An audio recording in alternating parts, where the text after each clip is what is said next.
दोस्तों, कांग्रेस वैसे तो देश के 3-4 राज्यों में बची हुई है, लेकिन कैसे कांग्रेस खुल्लम खुल्ला हिंदू मुसलमान कर रही है, कैसे मुसलमान मुसलमान कर रही है। हमेशा मोदी और योगी पर एक सवाल उठाया जाता है कि कैसे बीजेपी और मोदी हिंदू मुसलमान करते हैं। लेकिन अनुपम जी, बिहार में नीतीश कुमार ने जो किया, बुर्का वाला जो विवाद था, वो कांग्रेस ने ऐसा हड़पा कि खुल्लम खुल्ला देश के लोग, अंधे लोग भी समझ जाएंगे कि कौन हिंदू मुसलमान कर रहा है। देखिए, हमारे देश में जो वोट देने वाली पब्लिक है उसको कुछ नेता और खास तौर पर कांग्रेस के नेता वो मूर्ख समझने लगे हैं। मैं आपको, दर्शकों थोड़ा ध्यान से देखिएगा, समझिएगा इस वीडियो में हम जो आपको बताने की कोशिश कर रहे हैं। हमारे देश में एक स्टेट है झारखंड। उस झारखंड में एक स्वास्थ्य मंत्री हैं, उनका नाम है इरफान अंसारी।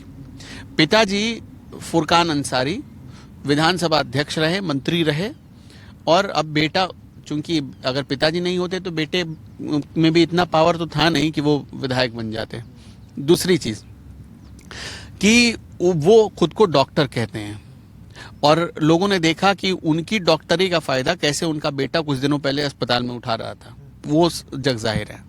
हुआ ये कि कुछ दिनों पहले 15 दिसंबर को एक विवाद हुआ, और वो विवाद बिहार में हुआ। बिहार झारखंड दोनों पड़ोसी स्टेट हैं, बिहार से ही अलग हुआ है झारखंड। तो एक विवाद ये हुआ कि बिहार में आयुष डॉक्टरों की नियुक्ति पत्र बांटी जा रही थी, और वो बांट रहे थे खुद मुख्यमंत्री नीतीश कुमार। और नीतीश कुमार जब नियुक्ति पत्र बांट रहे थे तो वहां पर एक नुसरत नाम की लड़की पहुंची, जो हिजाब पहनकर पहुंची थी। और नीतीश कुमार ने नुसरत को नियुक्ति पत्र दिया, और पत्र देने के बाद देखिए, होता यही है कि आज हम ये भारत है, ईरान तो है नहीं जहां हिजाब पहनना अनिवार्य है।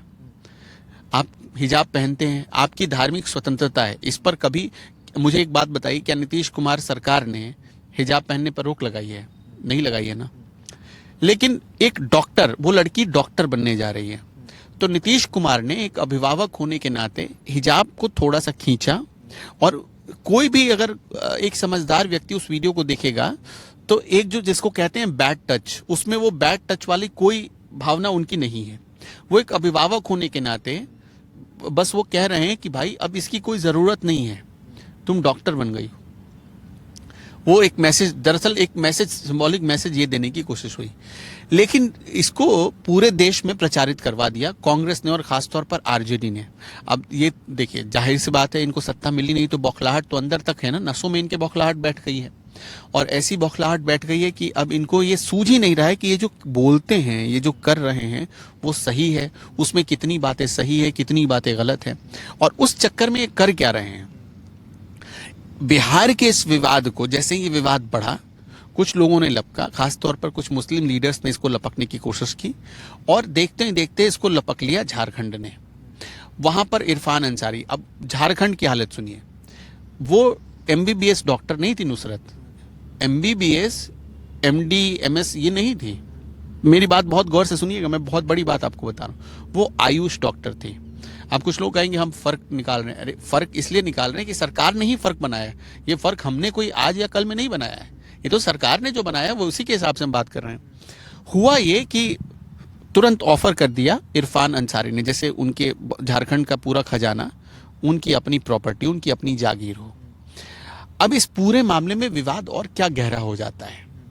उन्होंने ऑफर किया, झारखंड में आयुष डॉक्टर की औसत सैलरी 40,000 रुपए से 60,000 रुपए के बीच में होती है, और उसमें से भी जो आयुष डॉक्टर होते हैं वो ज्यादातर कॉन्ट्रैक्ट बेसिस पे बहाल होते हैं, जो जिनको शिकायती रहती है सरकार से, वेतन समय पर नहीं मिलता, इस बात की भी शिकायत रहती है, और ऐसी कई शिकायतें रहती हैं।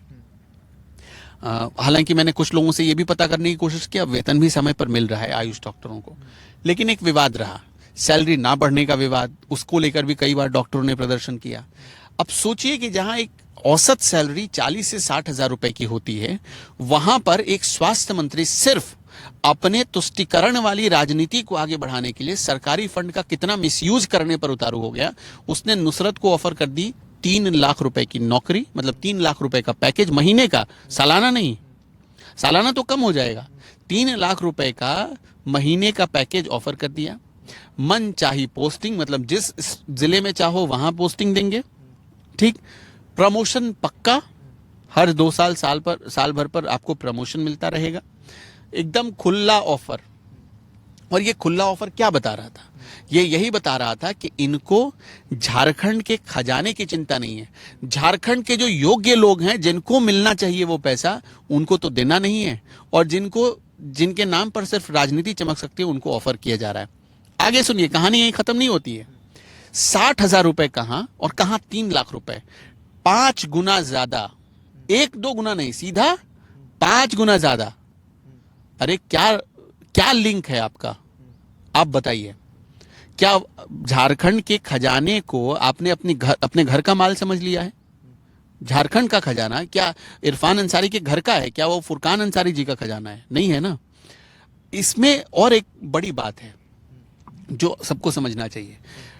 पिछले 3 महीने से हर महीने दिल्ली की परिक्रमा कर रहे हैं हेमंत सोरेन, जो मुख्यमंत्री हैं झारखंड के, बहुत सुलझे हुए लीडर हैं, और वो परिक्रमा इसलिए कर रहे हैं कि झारखंड को केंद्र सरकार की तरफ से कुछ विशेष पैकेज या आर्थिक पैकेज मिल जाए, क्योंकि झारखंड का जो बजट था वो मैया सम्मान योजना की वजह से थोड़ा डगमगा गया, और स्थिति ये हो गई थी कि मैया सम्मान योजना को आगे चलाने के लिए भी सरकार के पास फंड नहीं है, ऊपर से सैलरी देने का बोझ सरकार के ऊपर बढ़ रहा है। सरकार ने जो चुनाव से पहले घोषणा की थी, खासतौर पर हेमंत सोरेन ने, उन घोषणाओं को पूरा करते करते दम निकल रहा है।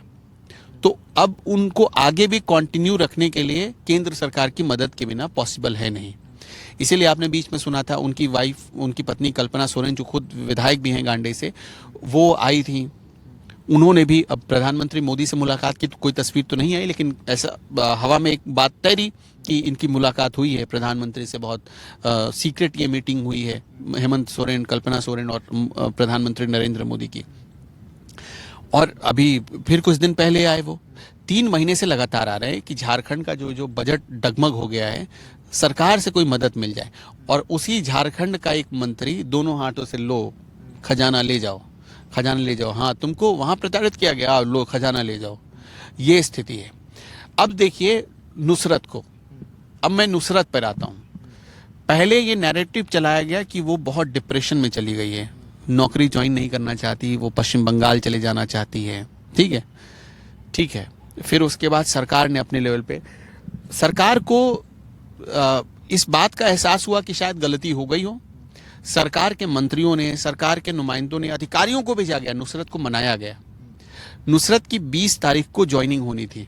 अब सोचिए कि सब कुछ डिसाइड हो गया, 19 तारीख को नुसरत का बयान आ गया कि हाँ ये तय है कि मैं 20 तारीख को ज्वाइन कर रही हूँ, और 19 तारीख को ही ये बड़ा ऑफर आया, और 20 तारीख को नुसरत को ज्वाइन करना था। वहां बैठे रह गए अधिकारी, नुसरत नहीं पहुंची। शाम तक का अपडेट आपको बता रहा हूँ, हो सकता है उसके बाद कुछ हो गया हो। हालांकि मैं टेलीविजन चैनल पर इंटरव्यू देख रहा था, करीब और 15-17 लोग थे जिनको ज्वाइनिंग करनी थी, बट वो नहीं पहुंचे। इसलिए हो सकता है कि सरकार ज्वाइनिंग करने की तारीख आगे बढ़ाए, लेकिन 20 तारीख ही ज्वाइनिंग करने की आखिरी तारीख थी, और शाम 5 बजे तक तो नुसरत ने ज्वाइन नहीं किया था, और शाम 5 बजे तक ही ऑफिशियल, आपको भी पता है कि काम करने का समय होता है। तो इस हिसाब से आप सोच कर देखिए, तो आपको लगेगा कि मतलब नीतीश कुमार ने जो किया उसका बाद में उनको गिल्ट हुआ, उनकी सरकार को, उनके जो सलाहकार थे उन सबको गिल्ट हुआ। लेकिन इसको लपका कितनी तेजी से झारखंड में सबको नहीं कहूंगा, इरफान अंसारी ने। भाई ये आदमी हमेशा एक तो विवादित बोलता है, हर वो काम करता है जिस पर विवाद हो सके, हर वो काम करता है जिस पर विवाद हो सके। इस आदमी की पहचान ही यही है, और जामताड़ा से ये चुने जाते हैं। आपको पता ही है किस वजह से वो विख्यात है, विख्यात क्या कुख्यात बोलिए, वहां से चुने जाते हैं। तो खैर कुल मिलाकर ये है कि इरफान अंसारी साहब को हम यही कहना चाहेंगे कि कम से कम अगर आपको इतना ही पैसा किसी को देना था तो बाकी लोगों का भी ख्याल कर लीजिए। झारखंड में बहुत सारी नुसरत होंगी जो बहुत ज्यादा टैलेंटेड होंगी, बहुत ज्यादा टैलेंटेड। वो डॉक्टर बनने की ख्वाहिश रखती होंगी, पैसों के अभाव में वो डॉक्टर नहीं बन पाती होंगी, कम से कम उन्हीं को आगे बढ़ा देते आप। ऐसे किसी राजनीति में पड़ के किसी दूसरे स्टेट की चीज को खुद लपक लेना। अच्छा, नीतीश कुमार, मैंने ये आप पहले भी हमने वीडियो में डिस्कस किया है, बिहार में मुसलमानों के लिए नीतीश कुमार से ज्यादा किसी ने किया है। लालू प्रसाद यादव, जिनको सामाजिक न्याय का मतलब ये जनक माना जाता है, लालू प्रसाद यादव के दौर में जितना मुसलमानों के लिए नहीं हुआ, उससे ज्यादा तो मुसलमानों के लिए हुआ नीतीश कुमार के शासनकाल में। लड़कियों की पढ़ाई, लड़कियों का पोशाक, लड़कियों के लिए साइकिल, और मुस्लिम लड़कियों के लिए स्कॉलरशिप, मुस्लिम लड़कों के लिए स्कॉलरशिप, सरकारी योजनाओं में फायदा, स्पेशल मतलब बाकी लोगों से ज्यादा फायदा मिला। आप ये कह सकते हैं बिहार के बारे में। जुम्मे के दिन आप देखिए बहुत विवाद हुआ, जब आरजेडी और जेडीयू मिलकर सरकार चला रहे थे 2 साल पहले, इस पर बड़ा विवाद हुआ। शुक्रवार को जुम्मे के दिन छुट्टी घोषित कर दी गई, उस पर बड़ा विवाद हुआ, लोगों ने सवाल पूछा।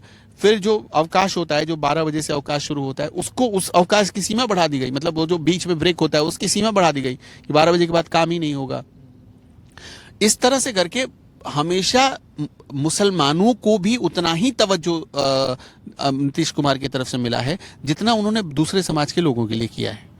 और नीतीश कुमार खुद एक मतलब समाजवादी लीडर रहे हैं, वो जातियों में भरोसा करने वाले लीडर नहीं रहे हैं। हाँ, उन्होंने एक चीज और की है, आप ये कह सकते हैं कि जातियों में भरोसा नहीं करते, वो जातियों के भीतर जाति खोजकर इसलिए लेकर आए ताकि हर किसी को, आखिरी व्यक्ति तक सरकारी योजनाओं का फायदा मिल सके और बराबर फायदा मिल सके। दोस्तों, नुसरत परवीन अब क्या कर रही हैं वो आप जान रहे हैं, लेकिन कांग्रेस क्या कर रही है, कैसे खुलेआम हिंदू मुस्लिम कर रही है जो आरोप बीजेपी पर लगाती थी। रिपोर्ट आपके भरोसे छोड़ के जा रहे हैं। कमेंट बॉक्स आपका इंतजार कर रहा है, कमेंट में अपनी राय दे दीजिए। धन्यवाद।